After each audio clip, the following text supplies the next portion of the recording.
کتاب مقدس میں سے 79ویں زبور کی تلاوت۔ اے خدا، قومیں تیری میراث میں گھس آئی ہیں، انہوں نے تیری مقدس ہیکل کو ناپاک کیا ہے، انہوں نے یروشلم کو کھنڈر بنا دیا ہے، انہوں نے تیرے بندوں کی لاشوں کو آسمان کے پرندوں کی اور تیرے مقدسوں کے گوشت کو زمین کے درندوں کی خوراک بنا دیا ہے، انہوں نے ان کا خون یروشلم کے گرد پانی کی طرح بہایا اور کوئی ان کو دفن کرنے والا نہ تھا۔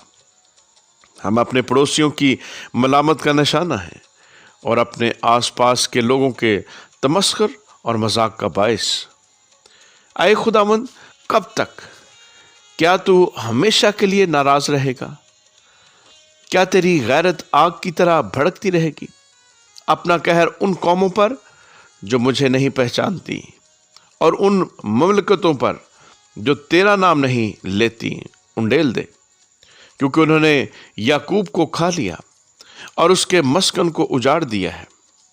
ہمارے باپ دادا کے گناہوں کو ہمارے خلاف یاد نہ کر، تیری رحمت جلد ہم تک پہنچے، کیونکہ ہم بہت پست ہو گئے ہیں۔ اے ہمارے نجات دینے والے خدا، اپنے نام کے جلال کی خاطر ہماری مدد کر، اپنے نام کی خاطر ہم کو چھڑا اور ہمارے گناہوں کا کفارہ دے۔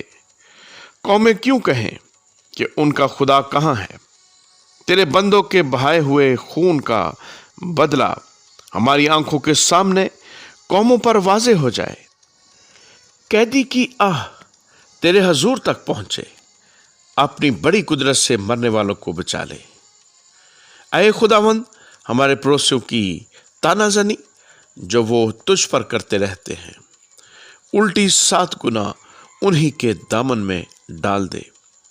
تب ہم جو تیرے لوگ اور تیری چراگاہ کی بھیڑیں ہیں، ہمیشہ تیری شکر گزاری کریں گے، ہم پشت در پشت تیری ستائش کریں گے۔